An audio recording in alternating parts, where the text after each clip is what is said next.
Para ser competitiva, às vezes no varejo nós esquecemos o ponto que talvez o mais fundamental, é que o próprio conceito da loja ele deve ser construído e ser coerente em relação à necessidade dos seus clientes. Muitas vezes, no varejo, a gente constrói um conceito por convicção ou por análise de mercado. Detectamos que tem um nicho ou detectamos que podemos se posicionar neste espaço do mercado. Mas às vezes esquecemos de ouvir e de escutar o cliente sobre exatamente o que ele está esperando da gente. E o conceito, às vezes, não bate exatamente com suas expectativas ou com suas necessidades.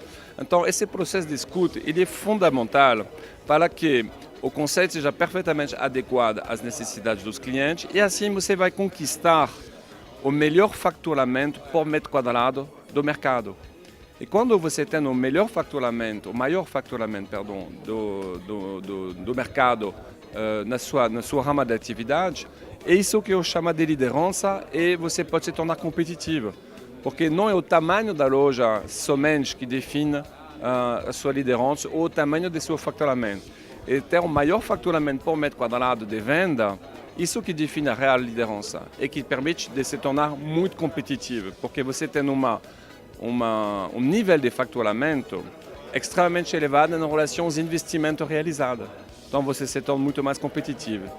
Fazendo isso, realmente adequando o conceito, a variedade de produtos, para ter a melhor variedade e não necessariamente a maior variedade. Quando dois produtos atendem exatamente a mesma necessidade de dois clientes, dos dois produtos não serve a nada. Então, nós devemos sempre buscar a melhor variedade para atender todas as classes sociais, todos os estilos, os gostos, poder aquisitivo, diversos níveis de qualidade, mas guardando um nível mínimo de qualidade, faz que o consumidor tenha confiança. Quando ele vai na nossa loja na Leroy Merlin, ele sabe que ele vai encontrar o produto que ele procura. Algumas exceções, como eu falei do Porto Camarão, acontecem. Então, isso que devemos trabalhar para que isso não aconteça mais no futuro. Mas se o cliente tem confiança no seu sortimento de produtos, tem confiança no seu atendimento, na qualidade do atendimento, da competência da equipe, sabe que o produto estará disponível e com um preço competitivo, você vai, a cada ano, conquistar um crescimento de faturamento à superfície igual, que vai te permitir, além de sua expansão, de conquistar um crescimento de faturamento extremamente elevado. Nesses últimos 7, 8 anos, a Leroy cresceu entre 20% e 30% a cada ano, graças a esse trabalho de detecção de todas as melhorias possíveis nas nossas lojas. E ainda são imensas, não acabou.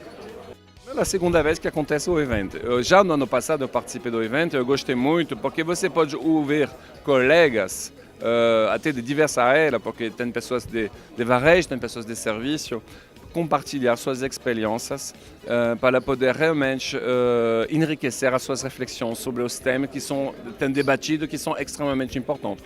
O tema que eu vou participar, que é a competitividade é uma peça fundamental no varejo, não somente no varejo, na indústria ou nas empresas de serviço. Eu acho que é um tema universal para qualquer empreendedor. Então, ouvir experiências até de setores diferentes, eu sei que eu vou ter alguns colegas, até de bancos, o Banco Losango, meu amigo o Sr. Ilgo está lá presente comigo, ouvir a visão dele realmente permite de enriquecer as nossas reflexões. Então, eu acho fundamental de participar deste evento para poder trocar de experiência e poder se enriquecer mutuamente. Também acho que é uma maneira de aproximar algumas empresas de serviço, de tecnologia. Eu sei que algumas empresas de tecnologia que são fundamentais para a eficiência do varejo, porque se você não tem uma boa infraestrutura tecnológica, é difícil de conseguir real ganhos de eficiência, de produtividade na sua empresa. Então, tudo isso, neste evento, é um momento importante para aproximar a empresa de serviço com a empresa de varejo. Como eu disse no ano passado, é uma pequena NRF brasileira, mas que eu acho que nasceu muito bem e tenho certeza que vai continuar a se desenvolver e que ser cada vez mais importante nos próximos anos.